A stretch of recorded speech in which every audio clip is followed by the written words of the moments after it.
Welcome to the Subjective Professor podcast, where we reject coercion and hypocrisy. It's Monday, August 24th, 2026, episode 581. And we're going to talk about Jason Arday and Nathan Cofnas. I don't know if I was pronouncing that correctly, but I used to do this Racism Monday thing where on every Monday I would try to talk about something race related. I haven't done that in a while, but it's just coincidental that it's Monday and I'm discussing something race related. Anyway, I'm surprised I haven't done an episode on this earlier, considering it is right up my alley. But I think it's because it's just from my perspective, just kind of the usual, uh, unsurprising kind of phenomena, and I wasn't really moved to do an episode on it. But then I saw a post that he had that of the person who accused Jason Arday of plagiarism, Nathan Cofnas, he popped up in the news because he was being suspended and probably will be eventually fired from his position over at Ghent University over in Belgium. So I think because that story popped up, then I was like, oh, I should do an episode on this. So, going through the story first, in case you are unaware of what happened, there's a lot of details. I won't go into all of it. I'll just give you a rough overview. Um, and you can kind of fill in the gaps because it's not the first time something like this has happened. So, let's see. The title of a story from the Daily Mail, August 20th, was that an academic who raised concerns about Professor Jason Arday is suspended by his university. So Cofnas, uh, again, sorry if I'm butchering his name, but Cofnas accused Arday of plagiarism. And Arday was the youngest Black professor at Cambridge back in 2023. And then after he was accused, and all of these other accusations and discoveries came out, he committed suicide in 2026. So I guess the accusation came out earlier this year, after he was installed as the youngest Black professor in 2023. And this year he committed suicide. Sorry to hear about that. Suicide is just really, it's an indication that you are really at the end of your rope. You are without any kind of hope. So at his vigil, of, remembering his life, etc., it was said that he was subjected to vicious and a bitter campaign by people who did not believe a Black man could be a Cambridge professor. There's another article I looked at that's much longer. I believe it was in The Guardian, and it's titled Playbooks, Plagiarism, and a Pig's Head. Uh, I guess she was doing the P theme there. New claims surrounding a star Cambridge professor. And that was released in August 1st, 2026, before his suicide. And the author is Lanre, Lanre Bakare. Not sure what nationality that is, but I'm pronouncing it like it's German. So in the article, it lists a lot of other problems with his resume, and if you were to completely take everything in his resume at face value, he's a kind of a Superman of some kind. He said that he had autism. He couldn't read or write till he was 18 years old, but he recovered and he raised 5 million pounds for charity over 20 years. He ran 30 marathons in 35 days once, even had a stress fracture, epileptic seizures, but he ran all 30 marathons in 35 days. And I don't know if, a marathon is 26 miles. So he ran 26 miles every day for 30 days over the course of 35 days, which is superhuman. I've never ran a marathon. I know people who did, and there's a lot of training involved and recovery after running a 26-mile marathon. So to do 30 of them in 35 days, that is something. And to top it off, he said that he also ran once 600 miles in 6 days. That's 100 miles a day, in case your math is not that good. And because he made all these claims on his resume and interviews and stuff, and the fact that he was constantly believed at face value, like no one questioned it, no one uh, wondered that it was kind of unusual for someone to be able to accomplish all these things. And as a result, he got a lot of death threats. He got a lot of threats, Pig's Head being one of them. But there are no records. There's no evidence. And people who were somehow involved have also no evidence or memory that any of it ever happened. So a lot of things are up in the air. Now, the accuser, Cofnas, Nathan Cofnas, apparently he's American, but he went to England to study, and then he was working at Ghent University in Belgium. But he subscribes to something he calls race realism. And I guess he goes down the scientific route with race. As you know, I do the theoretical stuff, but he did the science path, and he supports the idea that genes, your genetic makeup, play a role in your intelligence. Okay. And what he did, all he said he did was he put Arday's dissertation through a plagiarism detection program. And if you haven't been in the university recently, then you may not know, but because there's so much ChatGPT, AI generated papers, and even before that, you could, like, even 4 or 5 years ago, you could pay people to write your paper for you. And so when you do that, though, patterns start to emerge. So you can detect plagiarism by running it through a detection program. So if a paper had ever been uploaded before, then it becomes part of the library. And then the program compares any new paper against the already existing library. I've used it a lot. Every paper ran through the plagiarism detection program. But of course, there are easy ways to defeat it just with a little bit of effort. But nevertheless, that's all Cofnas said that he did. He just ran Arday's dissertation through the plagiarism detection program, and he found over 100 instances, 100 places where he plagiarized. And some of the text that he lifted from other sources, it was just simply straight up cut and paste. So the original mistake, if there was a grammar mistake, a punctuation mistake in the original, it showed up in his cut and paste, right? In his dissertation. Now, here's the thing. If Arday just cited, in other words, he put quotation marks around the cut and paste and then just recorded where he got the stuff, then it's not plagiarism because he gave credit to someone else.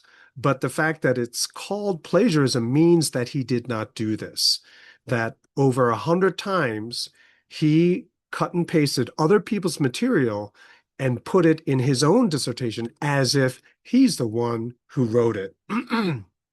Some people might call that fraud, but in academics, it's called plagiarism, where you're trying to pass off someone else's ideas and writing as your own. Now, for revealing this, Cofnas was suspended. And he says that he thinks that he's going to be fired. And I think the article said that eventually, yeah, he was fired, or at least that the university confirmed that he was suspended. And the university's statement, where Ghent University, said that it opposes discrimination, hatred, and racism. So is what Cofnas doing an example of bad discrimination or good discrimination, right?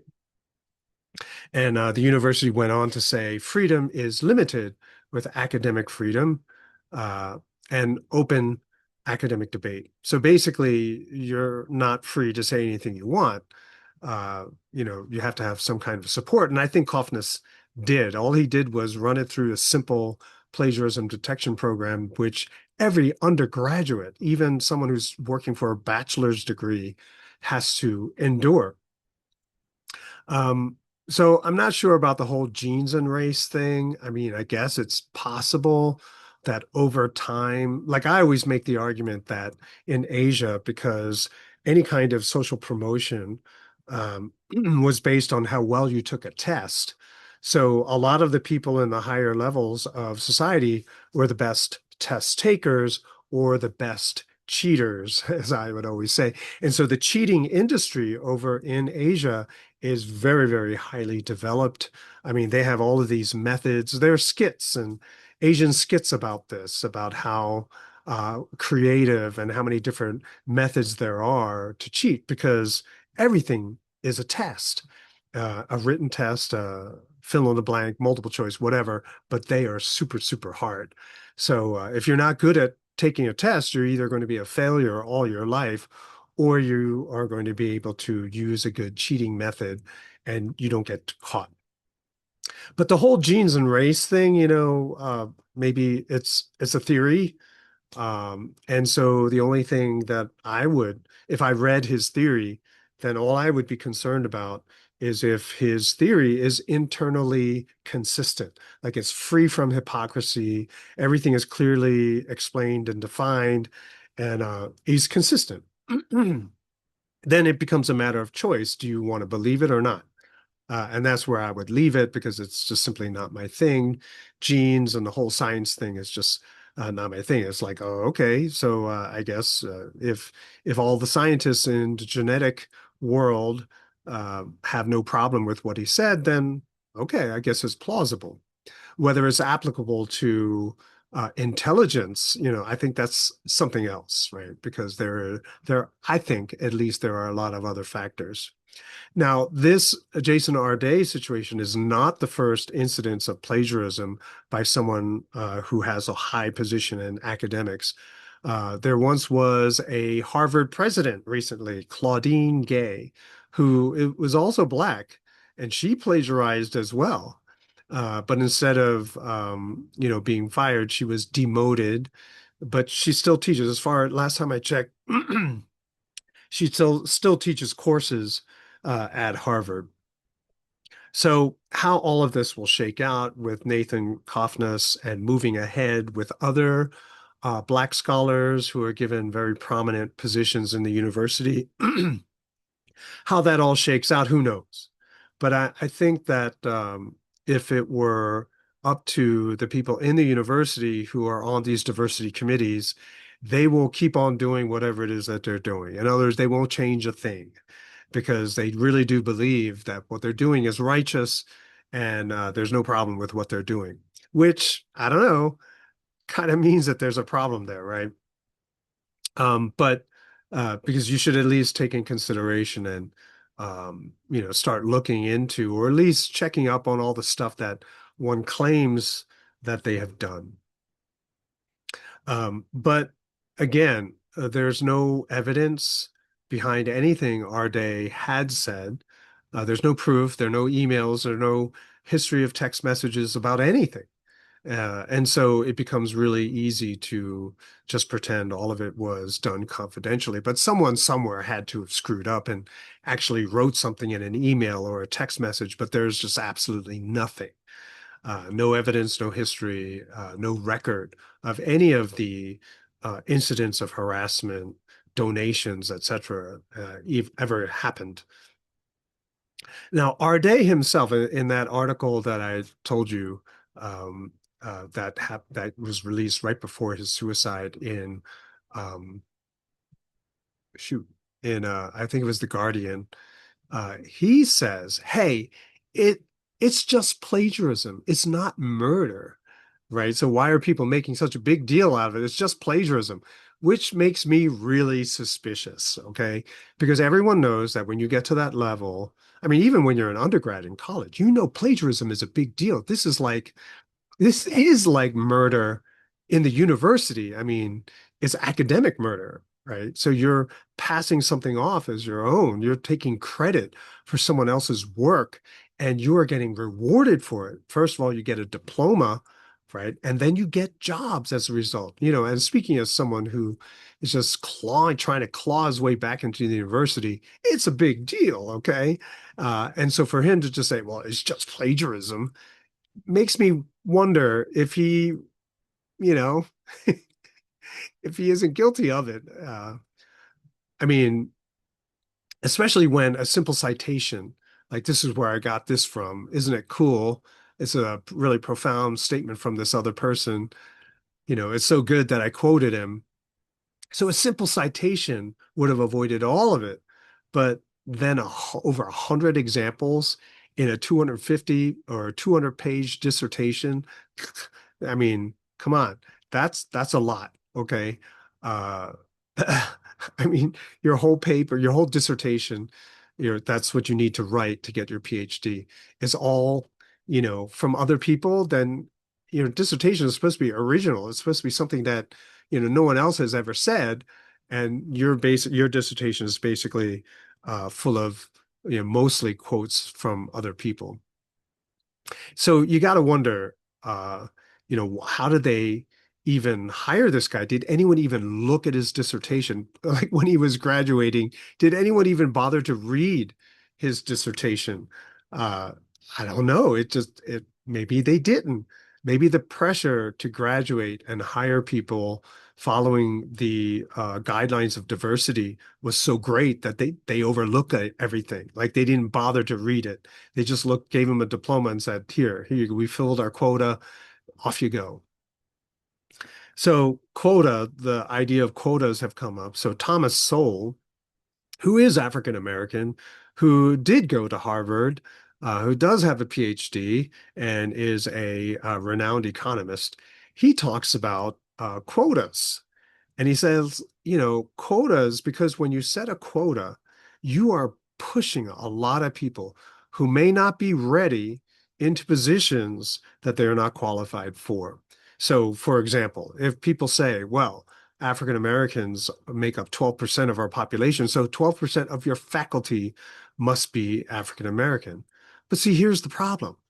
Every single university is now looking for African American scholars to put on their faculty. Not only that, but all the high schools in the country are looking for African American faculty to stick on their high school faculty. And then every company is looking for African Americans to make sure that 12% of their workforce is African American. You have everyone in the country and probably the world as it looks, this is happening over in England. Everyone's looking to find enough candidates so that 12% at least of their faculty is African American. But here's the problem. How many African Americans are there in total in higher education studying anything remotely academic? Would that number be enough to fill everyone's need to meet that 12% quota? Even in I've talked to people, some of the several schools that I've been to, they are trying so hard to recruit minority faculty, and they just can't because there's just not enough candidates around.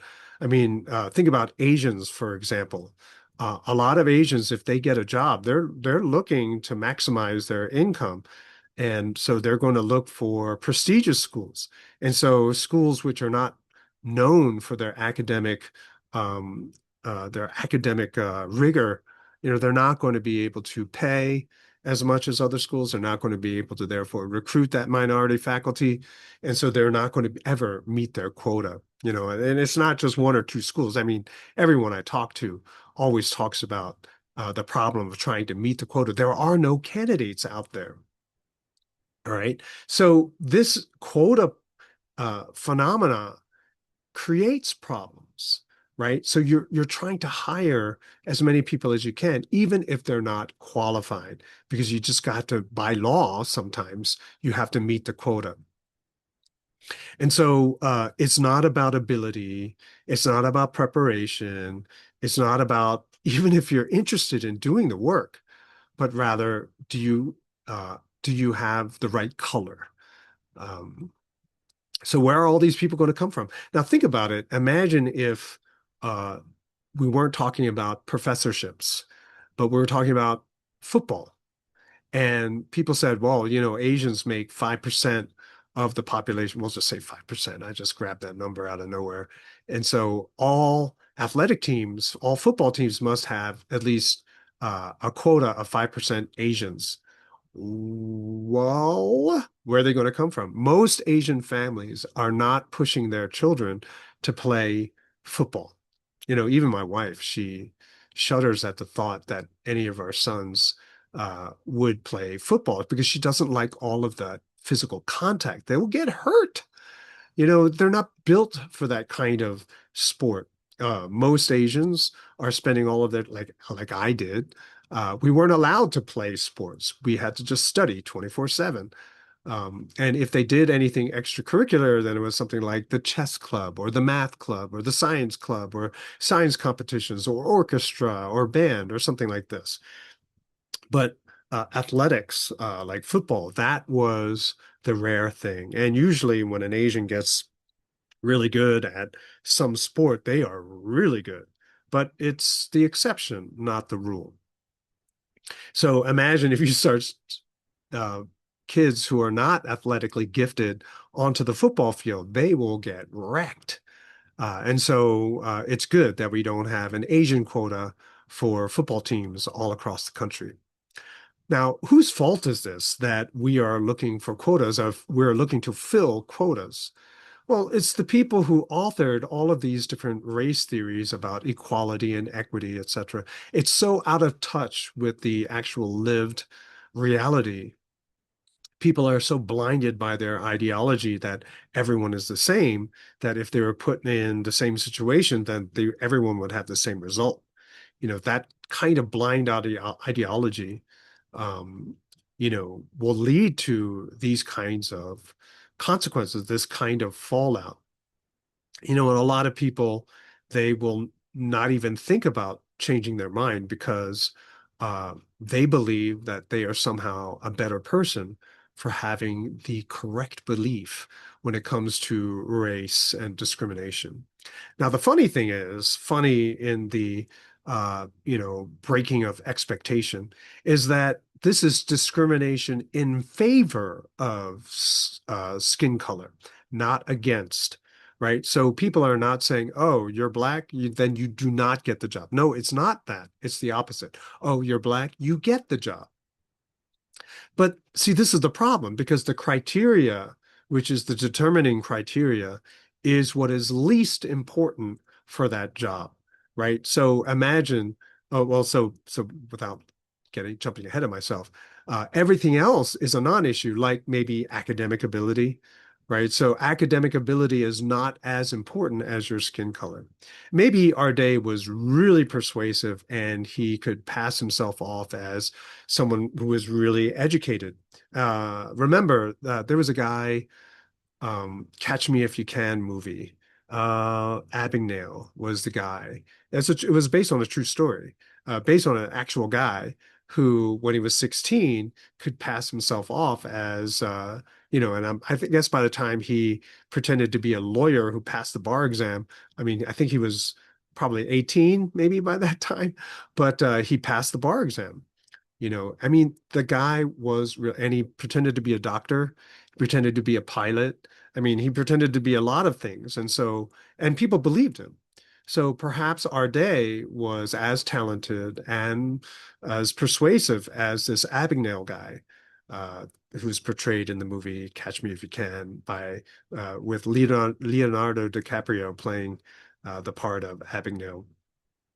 But anyway, uh, but it doesn't mean that he actually did the work. And that's what we're really talking about here. I mean, it could be that Arday is extremely intelligent, but the question is, did he do all of the work? Did he do all of the things? Did he have to suffer under all of those things really?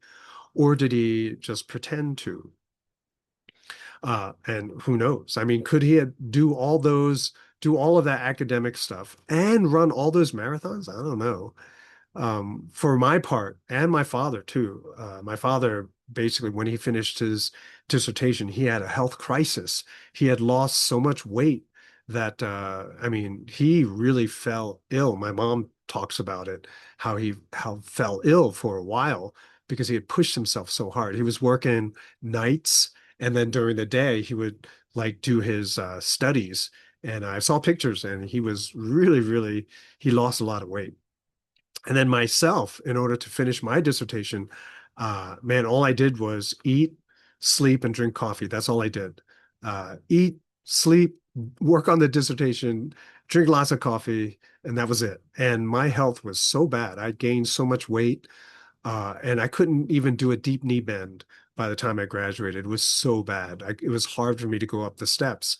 So maybe Arday is that super bright, and that's super strong that he could do all of those things, you know.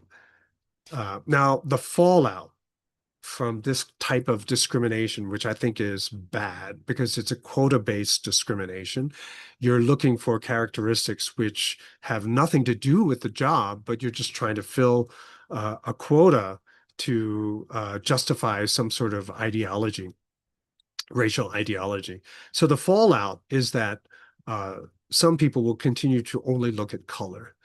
But then, uh, if he wasn't actually qualified, then the university should suffer. Cambridge, Harvard, they should suffer because, I mean, students who studied with them would suffer. They would lose. They're not really getting an education. If anything, they're learning how to cheat the system. Will the reputations of the schools suffer? I don't know. The world of academics definitely suffers. Sociology, race theory, any of these fields, they are suffering. But will the university as a whole suffer? I don't know, but maybe, definitely the science, medical aspects of the university probably will not, but maybe those departments will suffer. Maybe people will not take them seriously moving forward. And especially when you look at the entire race theory world, you're going to have even more skeptics. Um, Now, the way it should be is that people should not be judged by their color. What should it should people should be judged by, uh, their ability or whatever is relevant for that situation. If it's scholarship, then their academic performance, not their skin color. Jackie Robinson wasn't hired to play baseball because of his skin color. It was because of his baseball ability. The ladies on that movie, Hidden Figures, they weren't hired because they were black. They were hired because of their math ability.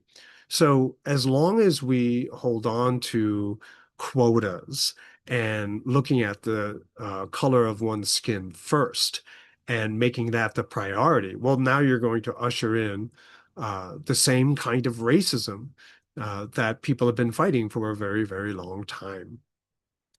And so basically, in order to good discrimination would be to look for the best candidate who has the best ability for the job that you are trying to fill. All right, that would be good discrimination. Bad discrimination is just saying no matter what the job is, I'm just going to look at the skin color. Okay, so I hope that that's clear.